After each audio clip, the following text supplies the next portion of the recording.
یہ نہیں ہے کہ ہم بیماری اور تکلیف کو اللہ کی لعنت سمجھ لیں۔ میرے دوستو، بیماری اور تکلیف تب اللہ کی لعنت بنتی ہے جب تکلیف ہمارے اوپر آئے اور ہمارا اللہ سے تعلق ٹوٹ جائے۔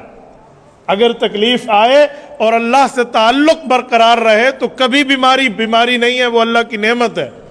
میں آپ کو حدیث پاک کا خلاصہ سناتا ہوں۔ فرمایا اذا احب اللہ عبدا ابتلاہ حتی یسمع تضرعہ۔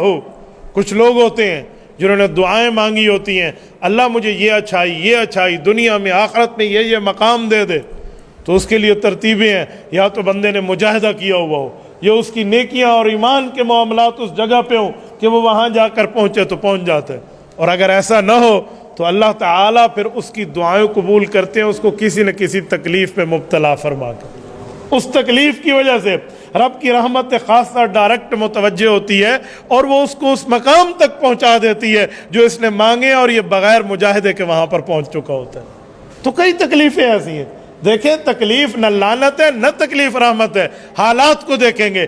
تکلیف آئے اور اللہ سے تعلق نہ ٹوٹے، یہ تکلیف اللہ کی رحمت ہے۔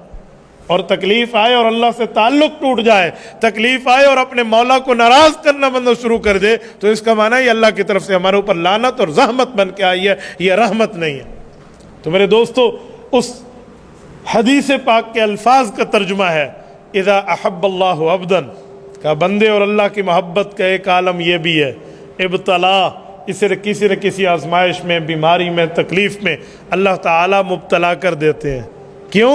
حتیٰ یسمع تضرعہ، اللہ پاک اس کی آہ سننا چاہتے ہیں تاکہ اس کی دعاؤں کو قبول کر سکیں۔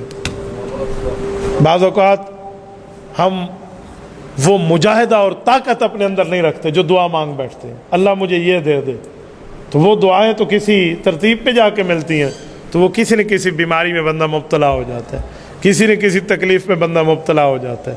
میں نے ایک بہت بڑے اللہ والے سے یہ جملہ اس کے انٹرویو میں پڑھا، اس کے بارے میں، حالانکہ وہ خود نیرو سرجن تھے،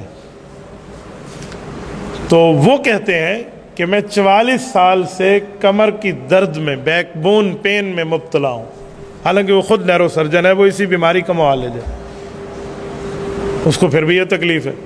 اب کوئی اسے کہ اپنی تکلیف تو ٹھیک نہیں کر سکتا، بابا تکلیف کب ڈاکٹر نے ٹھیک کرنی ہے؟ تکلیف کب حکیم اور معالج نے ٹھیک کرنی ہے؟ شفا دینے والا تو الشافی اللہ ہے، وہ تو سبب ہے، وہ تو ذریعہ ہے، وہ ٹھیک تھوڑی کرے گا۔ لیکن وہ اپنا علاج نہ کر سکے، کیوں؟ ہو سکتا ہے اللہ تعالیٰ نے جو اس کے لیے درجے مقدر فرمائے ہیں، وہ اس روزانہ کی تھوڑی تھوڑی تکلیف کی بنیاد پہ آخرت میں رتبہ مل جائے۔ یاد رکھیں، دنیا میں جو صبر ہے نا، صبر، چاہے صبر بندہ کسی طریقے سے کر لے، کسی غم پہ کر لے، کسی تکلیف پہ کر لے، کسی بیماری پہ کر لے، کسی مظلومیت پہ کر لے، ناچاری میں، بے بسی میں صبر کر لے، اور صبر کا مادہ اس میں آ جائے، اس کو کل قیامت میں جو نیکیاں ملیں گی نا، ہو سکتا ہے وہ نیکیاں اس نے پوری زندگی سوچی بھی نہ ہو، جس کا ثواب اس کو وہاں اس کے پلڑے نامہ اعمال میں مل رہا ہے۔ میں نے علماء کرام کی مجالس میں بیٹھ کے ایک دو مثالیں سنی ہیں۔ وہ فرماتے ہیں کہ کل قیامت میں ایک شخص ہوگا، اللہ تعالیٰ اس کو حج اور عمرے کا ثواب دیں گے، اور وہ دل ہی دل میں سوچے گا کہ فرشتوں سے کوئی بھول چوک ہو گئی ہے، میں تو حجاز کبھی زندگی میں گیا ہی نہیں ہوں، میں نے تو اللہ کا گھر اور نبی کا در دنیا میں دیکھا ہی نہیں تھا، یہ کسی اور کی نیکی ہے، میرے کھاتے میں ڈال دی گئی ہے۔ تو اللہ تو دلوں کے بھید سے واقف ہے نا، رب فرمائیں گے میرے بندے، میرے فرشتوں سے بھول نہیں ہوئی، یہ تو نے فلاں فلاں چیزوں پہ صبر کیا تھا، اس کے بدلے میں آج یہ تمہیں نیکیاں مل رہی ہیں۔ فرمایا اس وقت وہ بندہ چاہے گا اے کاش جن چیزوں پہ صبر نہیں کر سکا نا، ان پہ بھی صبر کر لیتا، آج کے دن میں اس پر بھی مجھے نیکیاں مل جاتی۔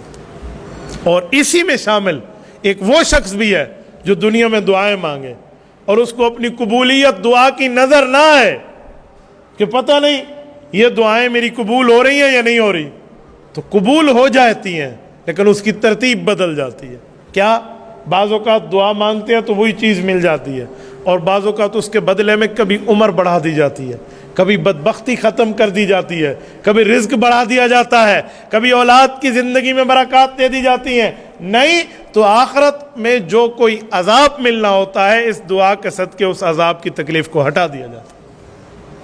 تو ایک شخص وہ بھی ہوگا جو اللہ کے دربار میں آئے گا، میرے مولا میں نے تو یہ مانگا نہ ملا، پر اس کے بدلے میں آج یہ مل رہا، تو کہا یہ بندہ بھی چاہے گا کہ جو دعائیں قبول ہوئی تھی نا، اگر وہ بھی قبول نہ ہوتی نا تو آج کے دن میں تو پہاڑوں کے بقدر نیکیاں مل جاتی۔ یعنی ہم انسان ہر حالت میں وہ کیا کہتے ہیں جلد باز بننے کے چکر میں ہیں۔ تو میرے دوستو ایسے نہیں ہے، ہمیں صبر کا مادہ رکھنا چاہیے، شکر کا مادہ رکھنا چاہیے، تکالیف کے اوپر صبر کر کے اللہ کی نعمتوں کو سوچیں، تو انشاءاللہ تعالی وہ وقت دور نہیں جب ہمارے اندر اللہ صبر کا اور شکر کا مادہ پیدا فرما دیں گے۔